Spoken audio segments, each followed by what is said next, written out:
15 വർഷമായി മുണ്ടക്കയിലെ ആശാവർക്കറാണ് ഷൈജ. മുൻ പഞ്ചായത്ത് മെമ്പർ കൂടെയായ ഇവരാണ് വയനാട്ടിലെ ഉരുൾപൊട്ടലിൽ മരണപ്പെട്ട 100ഓളം മൃതദേഹങ്ങൾ തിരിച്ചറിഞ്ഞ് കുടുംബക്കാർക്ക് തിരികെ നൽകിയത്. മുണ്ടക്കയിലെയും ചൂരൽമലയിലെയും ഏതാണ്ട് മുഴുവൻ മനുഷ്യരെയും ഷൈജയ്ക്ക് അറിയാം. ഷൈജ ഈ ദുരന്തമുഖത്തെ വളണ്ടിയർ മാത്രമല്ല, ഒരു സർവൈവർ കൂടെയാണ്.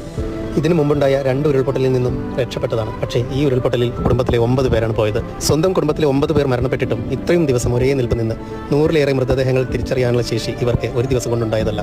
25 വയസ്സുള്ളപ്പോൾ 2ഉം 4ഉം വയസ്സുള്ള 2 കുഞ്ഞുങ്ങളെ ഏൽപ്പിച്ച് കടബാധ്യത താങ്ങാനാവാതെ ഭർത്താവ് ജീവിതത്തിൽ നിന്നും വിടവാങ്ങിയതാണ്. ആദ്യം ചൈൽഡ് ലൈനിൽ ഒരു ചെറിയ ജോലി കിട്ടി.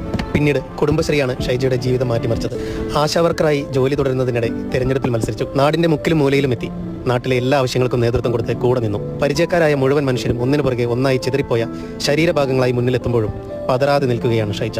വിട്ടുപോയവരെക്കുറിച്ചല്ല, ഈ ദുരന്തമുഖത്ത് നിന്നും അതിജീവിച്ചവരെക്കുറിച്ചാണ് പറയുന്നതും ആദരവോടെ അവരെ വരയ്ക്കുന്നതും. ഈ ദുരന്തത്തിൽ ബാക്കിയായവരുടെ മാത്രമല്ല, കേരളത്തിനകത്തും പുറത്തുമിരുന്ന് വയനാട്ടിലെ ദൃശ്യങ്ങൾ നെഞ്ചുപൊട്ടി കാണുന്ന